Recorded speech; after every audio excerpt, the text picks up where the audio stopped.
All right, now we're ready for establishing your hosting skills and figuring out your persona. Ooh, actually, I'm going to start with this. Your persona is the best version of you.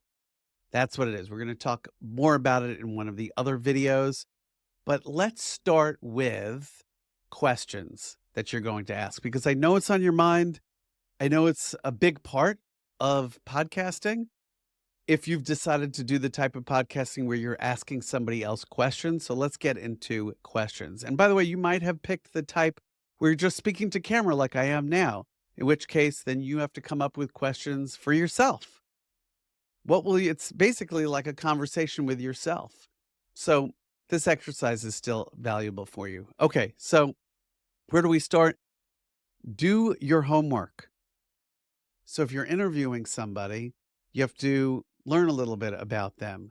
Good news, there are lots of tools that are out there, including ChatGPT and other AI tools. And the two AI tools I'll focus on are ChatGPT and Perplexity.ai. ChatGPT at a certain point, after a certain number of searches, downgrades you to an older model of their program. And Perplexity seems to be able to let you have a lot on the free level. I pay for ChatGPT and I've paid for the other one as well because I use a lot of their features and there's some value to that if you like to play around with it. Now, I like to start with using my human brain for thinking up questions I'd like to ask somebody. And I'll look at their website and I'll think, "Oh, what would the audience want to know? Or what is the one exciting thing?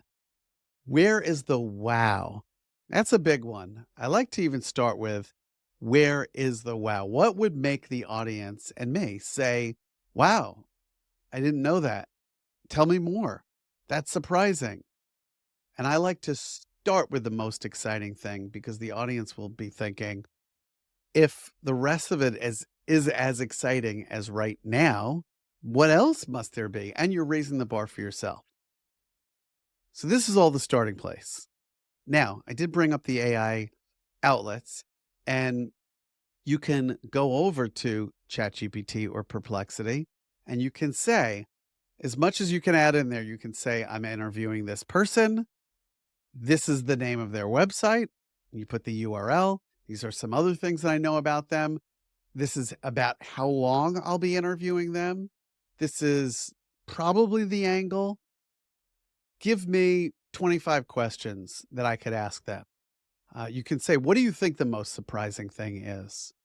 You can ask it any other question. You could say, "My topic or the angle for my podcast is this. How does this person fit in?" You can have a quick little back and forth and be able to generate some really interesting questions, ones that you might not have even thought of to begin with our human brain.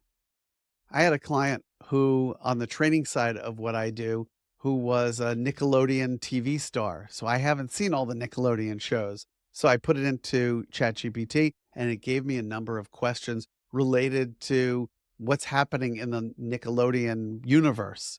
So I had never thought of that, where kids were really shocked at something that this person had done. So it looked like I really did my research. And this is a new way of doing research. You need to sometimes double check anything that doesn't sound right. Nowadays, Perplexity and ChatGPT will tell you where it got the information from, and you can click on it and see. And occasionally, it's something old or something that even just says 404 not found, which is not great. And now I'm not gaining your confidence at all.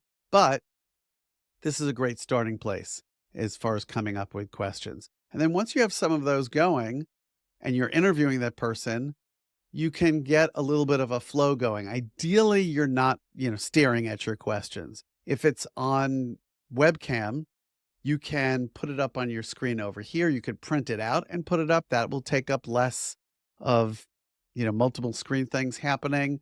Also, you know that it won't accidentally go down or get turned off. You can print it out and put it over there. But you also don't want to be shifty-eyed when you're looking at your questions. That's why I would rather use it to come up with ideas and then just do the interview. And you may need a little practice to do some of this. But again, I wanted to get you started on not worrying about the questions and knowing that you could get into asking people some interesting questions using these techniques.